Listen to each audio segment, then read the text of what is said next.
Bonjour à toutes et à tous, bienvenue sur ma vision.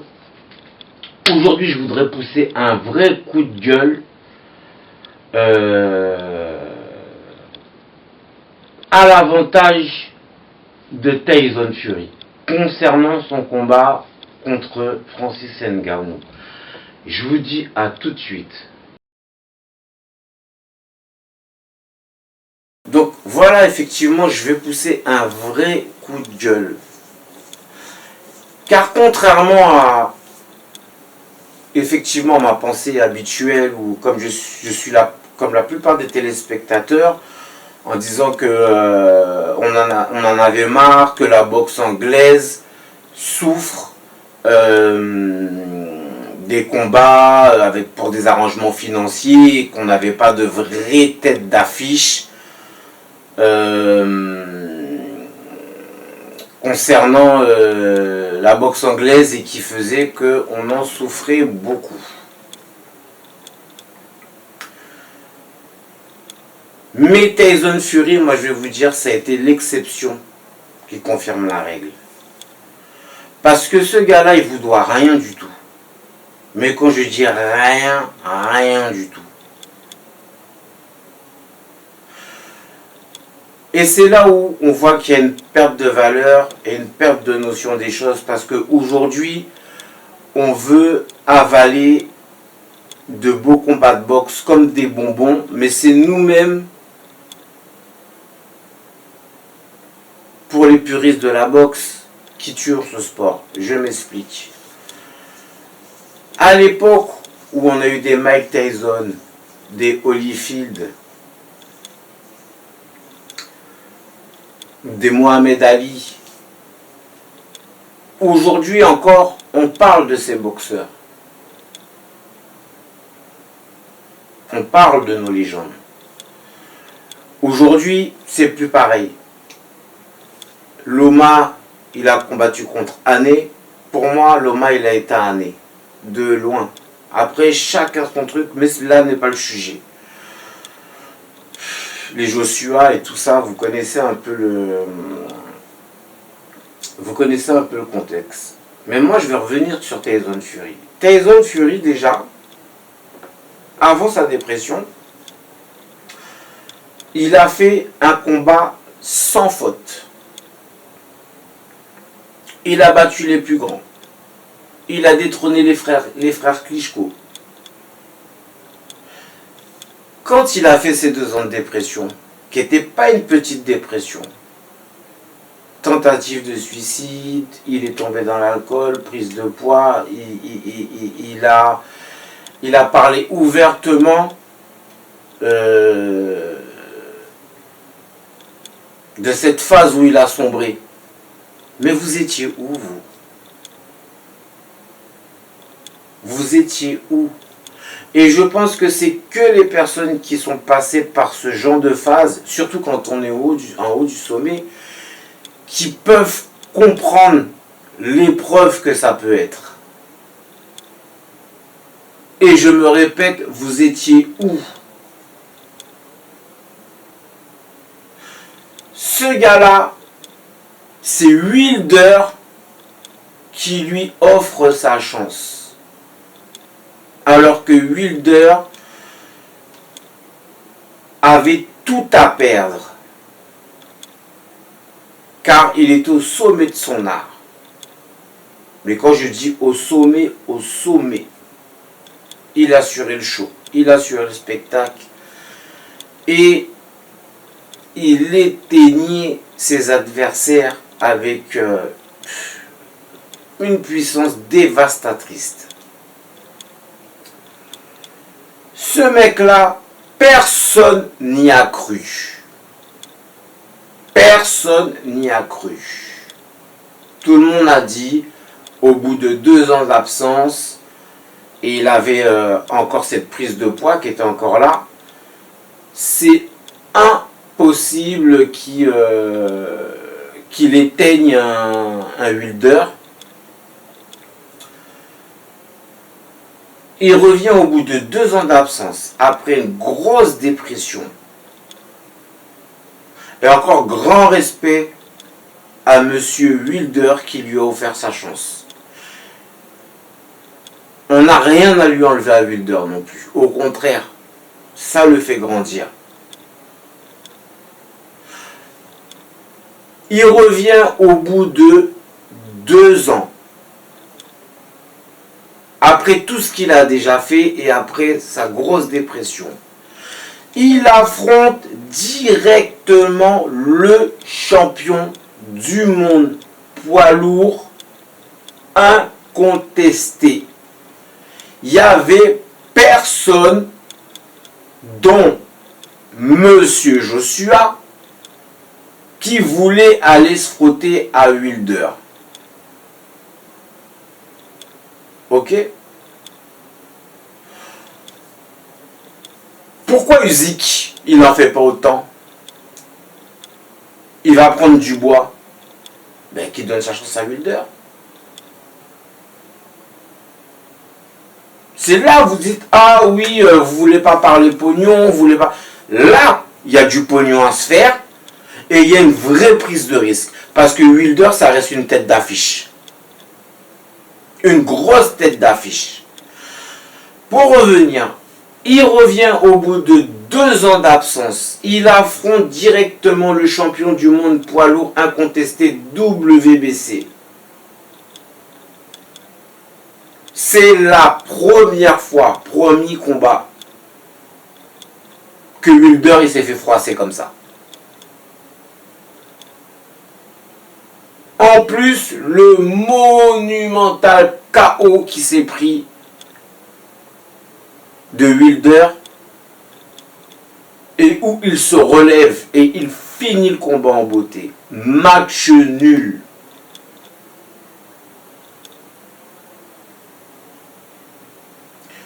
Le gars, il revient.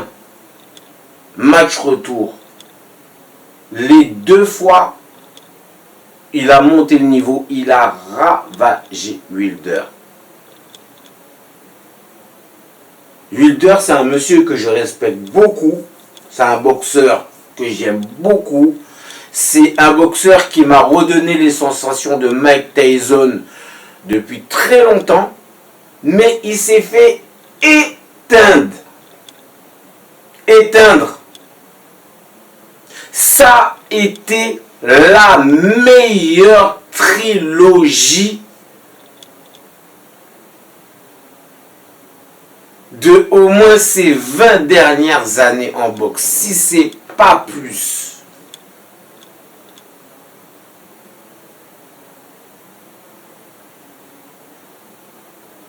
Il fait un match nul. Match retour, il prend la ceinture WBC. C'était dans les contrats, il y retourne et là il l'achève. Et ça a été un combat de guerrier. Parce que Tyson Fury, il s'est mangé des patates monumentales. Et ça a été le seul boxeur qui a montré qu'il était en capacité d'encaisser les coups de Wilder, le Bomb Squad. Donc, ça a été la meilleure trilogie sur tous les points.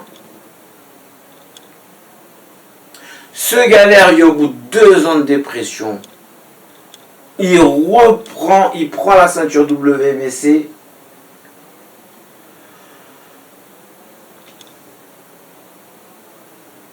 Magistralement, avec une trilogie magnifique qui a rapporté beaucoup d'argent. Mais ce gars-là, vous voulez qu'il fasse quoi de plus? Qu'est-ce que vous en avez à foutre que demain il soit en galère ou pas en galère? Tyson Fury, il n'a plus rien à vous prouver. Plus rien.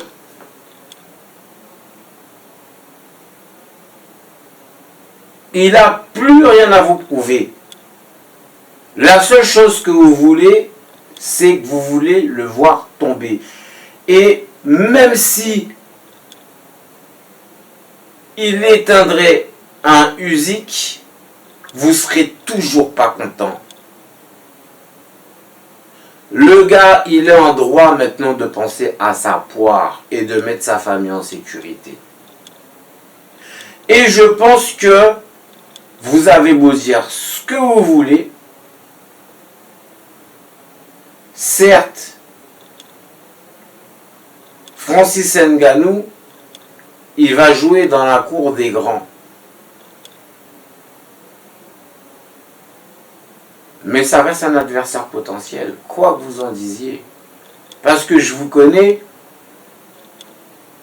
plus le combat va approcher, plus les langues vont commencer à se délier et vous allez commencer à revenir à dire « Ah oui, mais Ngannou, il est capable à le crédibiliser en fait. » À dire « Oui, il est capable d'éteindre Tyson Fury, il y a une possibilité, nan, nan, nan. » Et tout est faisable. Mais, quoi qu'il en soit, Tyson Fury, il a raison. Qui lui a donné sa chance? Qui lui a donné sa chance avant qu'il réalise l'impossible? Personne. Personne. Il nous a donné la meilleure trilogie.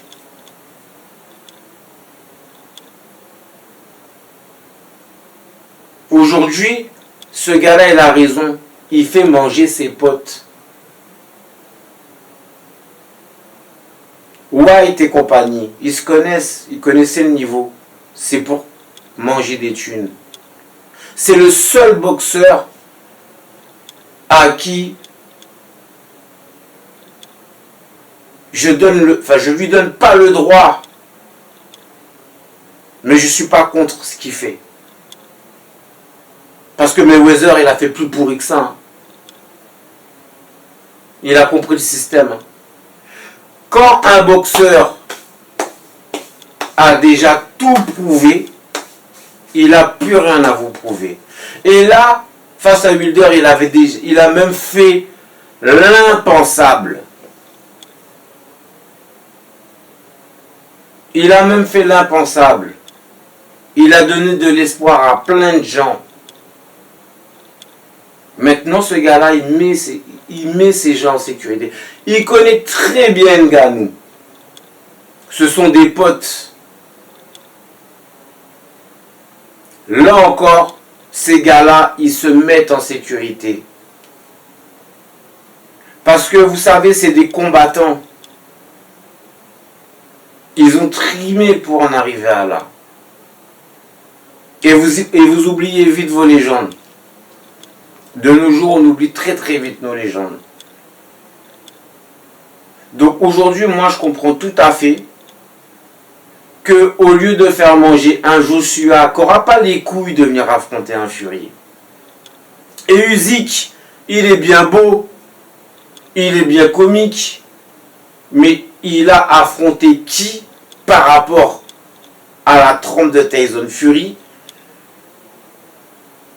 Et aussi rapidement pour arriver et dire mais il a 3 ceintures, mais ces ceintures elles valent que dalle.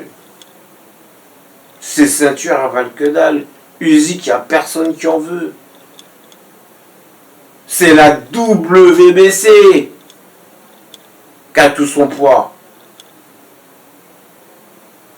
Et c'est que ça vous plaise ou que ça vous déplaise, c'est Tyson Fury qui l'a. Donc, aujourd'hui, je pense que ce gars-là, il a vu le parcours de Ngannou, qui est un peu similaire au sien, où il a vu l'envers du décor de la boxe anglaise, à quel point on vous laisse tomber rapidement, parce que c'est un sport très ingrat.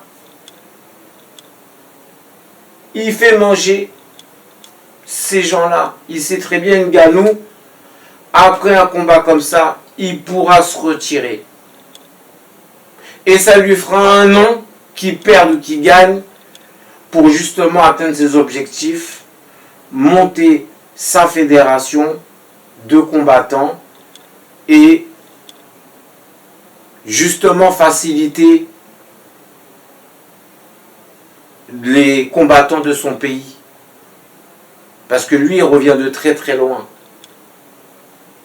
très très loin. Il était à la rue aussi. Donc, et c'est un combattant qui lui aussi a tout fait. Maintenant, John Jones, il sort de je ne sais où. Au bout de combien de temps? Parce qu'il pillavait et compagnie, il a eu ses trucs. Et pendant que John Jones, il prenait tout son temps, il était au charbon, lui. Il était au charbon. C'est pas lui qui, excusez-moi l'expression, après s'être fait lyncher par Dana White et compagnie, qui revient encore tête baissée parce qu'il n'a pas le choix. Mais après, c'est la retraite. Hein. C'est la reconversion, il le sait très bien, John Jones. Donc maintenant, les combattants, ils ont compris que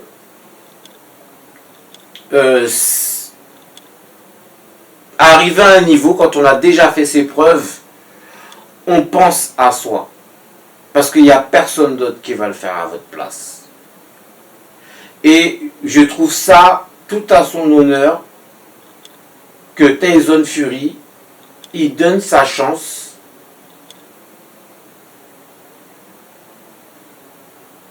comme on lui a donné sa chance.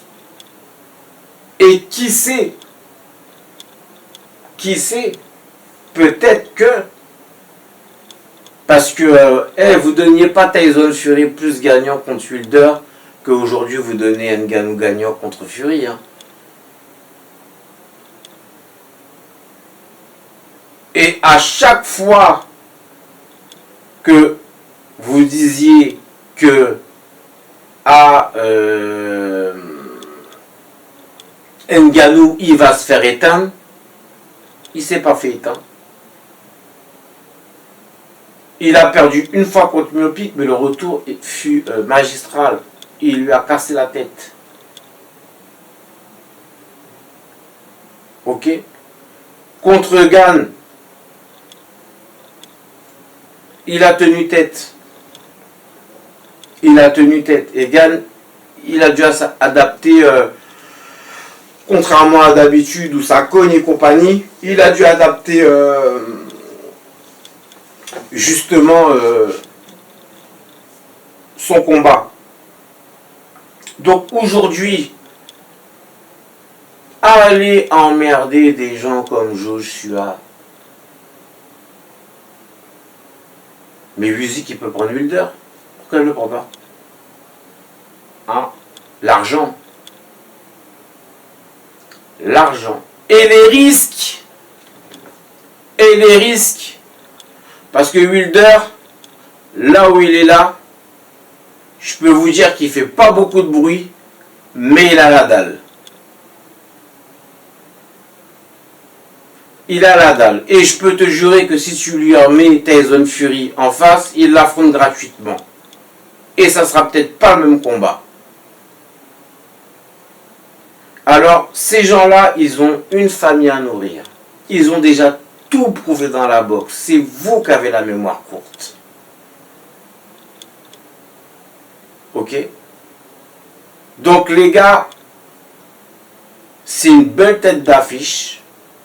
Donnez-nous un beau combat et prenez vos thunes. C'est l'exception qui confirme la règle. Parce que vous étiez pas là quand ces deux gars-là étaient au fond du trou. Il n'y a personne ou très peu de personnes qui se sont tournés du côté de Ngannou quand il a voulu défendre les combattants de l'UFC. Alors que vous savez tous l'envers du décor. Ok? Il n'y a que McGregor qui a compris le business et qui a tout raflé.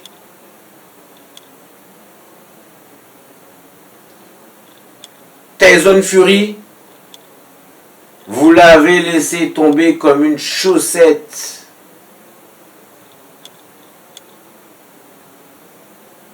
Comme une chaussette. Vous l'avez tous enterré. Tous.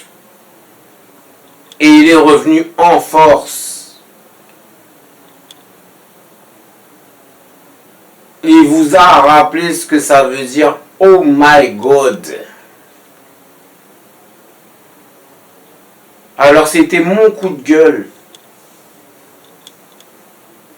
Parce que vous, c'est votre argent que vous voulez faire. Tous les téléspectateurs là, de la boxe anglaise là, qui veulent critiquer, qui veulent salir et compagnie. Faites la moitié, le quart de ce que ces gars-là ont fait. Vous le ferez jamais. Et il y en a beaucoup, je suis désolé, vous commentez des combats de merde quand il n'y a rien à dire. Vous prenez pas votre courage à deux mains non plus pour dénoncer des choses quand il faut les dénoncer.